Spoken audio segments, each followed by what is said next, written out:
Good morning and welcome to another full body workout. First, we started off with squat. So, this is my warm up routine when it comes to squatting. Essentially, what I want to feel is glute activation and good hip mobility. So, here I am doing windshields, but while squatting.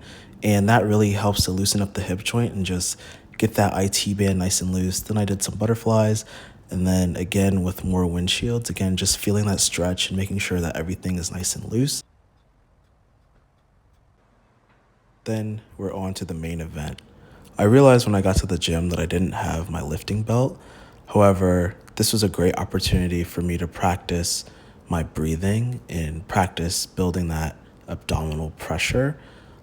So I took full advantage of it because I wasn't going back home and then coming back just for my belt.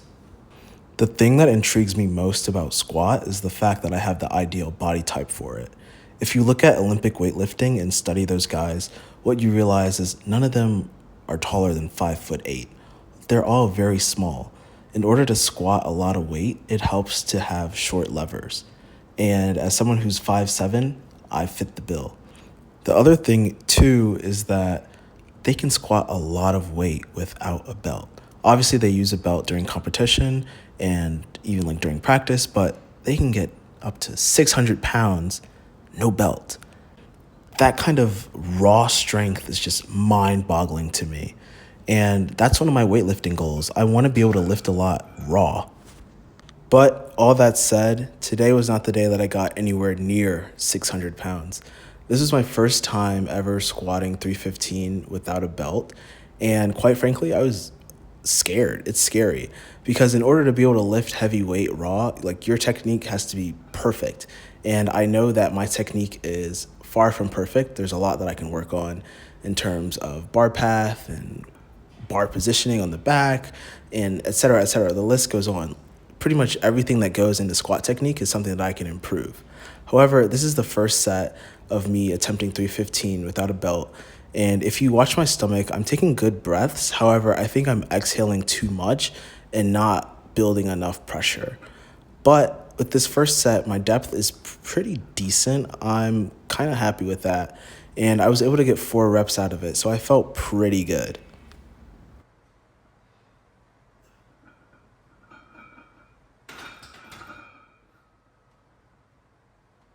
Unfortunately, it was all downhill from there. The big thing about this sport, weight powerlifting, bodybuilding, is that it's very mental. And like I said before, I was scared. I'm not gonna lie, I was pretty scared under the bar. And so this is my second set. I'm trying to get 4 reps out of 315. But look at that depth. There is no depth just because I'm afraid. And whenever you're afraid, you should stop, okay, drop the weight, and focus on your technique. So that's exactly what I did. Here I am with my third set, and this is only 225. Again, I just was like, okay, like you're scared, 315, you did it.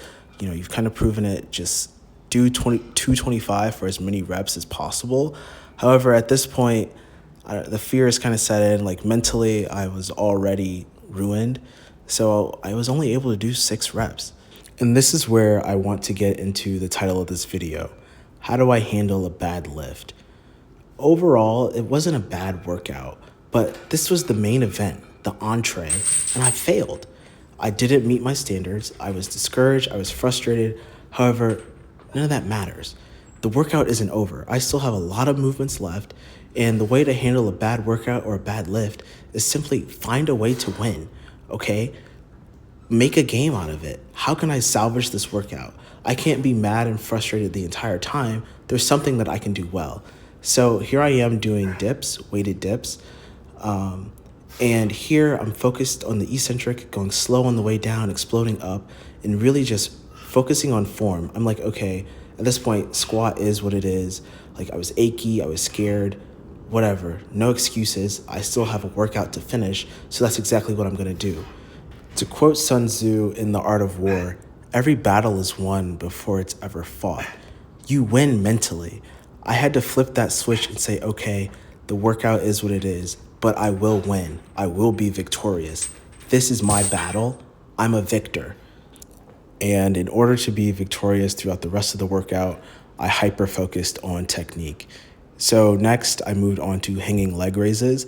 And this is something where if you're swaying, you're pretty much wasting your time because you're not hitting the core like you need to. So immediately, I stopped the swaying, tightened my core, and focused on a point in the distance while also focusing on keeping my legs straight or as straight as possible. A good cue for these is to imagine that you have a wall behind you and you want to keep your tailbone pressed against that wall. So obviously, there isn't anything behind me. I could swing back at least a foot, but I'm imagining that there's a wall directly against me that my back is pressed up against. And in order to maintain good form, I'm keeping my tailbone or I'm maintaining pressure between my tailbone and that wall. And that helps to minimize sway and really hits the lower abs. Next, we moved on to lat pullovers. Here, I'm really focused on hitting the rep range while also almost going to failure. So, good position here is having the arms in line with the torso and then just pulling back and really squeezing with the lats. Usually, I like to go slow and squeeze. However, today I was more so focused on lifting heavy and repping the weight. So, doing a little bit of bro lifting. But as long as the form isn't too bad, you can get away with it. But I generally advise not bro lifting just because people tend to go too far. But a good cue that I had in my mind was bringing the middle of the rope to my belt buckle if I was wearing a belt buckle. And what that does is ensure that I'm really squeezing with the lats and getting a nice full range of motion. Next, I moved on with incline dumbbell curls. Here, I'm focused on achieving hypertrophy, getting a good pump, walking away from the lift or this movement sore. A good cue for dumbbell curls is to bring your pinky to your shoulder, try to touch those two, and that ensures that you're getting a nice squeeze at the top. So that was really what I was thinking about during this movement. These are my last few reps with this arm, and I want you to take a good look at my face. This is how you know that the workout is good and that you're really doing damage. If you're not making faces like that during your lifts, you need to train harder. You need to focus on form or go heavier or something. Like, you really need to feel it.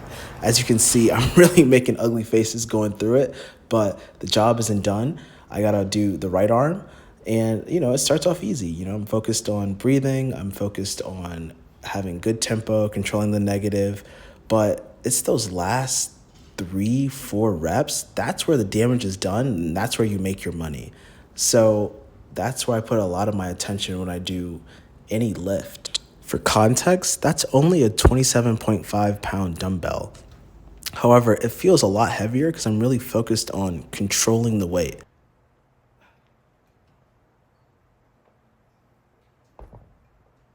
Lastly, I finished my workout with some face pulls. Just to circle back to what I was speaking about before about salvaging the lift, as you've seen when it came to the incline dumbbell curls or the dips or the rest of the movements in this workout, I was locked in. I may not have succeeded under the bar while squatting, but I said, hey, I have a lot left in me and I'm not going to lose. Today is not a complete wash, so I'm going to persevere and I'm going to find a way to win. And overall, although it wasn't the workout that I wanted, it was still a good workout. I'm still one step closer to my goal, and that's what matters. Progress is progress. Speed is irrelevant. As long as you're moving upward, as long as you're moving forward, you will win eventually over a long enough time horizon. Lastly, I did some posing in the mirror. Posing is one of those things that a lot of people skip, a lot of people just gloss over. However, arguably, it's one of the most important things when it comes to weightlifting.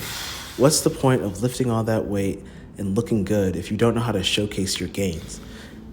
That said, I have so much work to do when it comes to posing. Quite frankly, I can't pose. I can't pose at all. And it shows. But that's why we practice. That's the point. You're not going to be good. You must put in the work. You must practice. Right now, I'm 170 pounds and not lean at all. I have a decent amount of size on, but I also have a decent amount of fat. And as you can see from these forward shots, my abs are pretty much non-existent. During the like when I take pictures or like take a thumbnail, like my abs are fine, but I tend to lose my abs within like the first 5 minutes of posing, which is horrendous. So again, I need to practice. I need to build that posing muscle, if you will. However, the thing that I'm most proud of and most satisfied with is my back. Like I said, I'm not super lean, but if I lose 10 pounds, I would have a nice little V taper and a nice cut back. I think my back is probably my best body part. And for me, that just boils down to genetics. I don't give special attention to my back. Obviously, I train hard, but I don't know, it's just symmetrical. It's nice. I have a Christmas tree. It just works for me. And they say that shows are won from the back, so hopefully it pays off. But that's going to conclude today's video. I've been talking your ear off. Post-workout and posing, I had my protein shake, I took a shower, and it's time for me to go on with the rest of my day. Thank you for watching and smash the like button.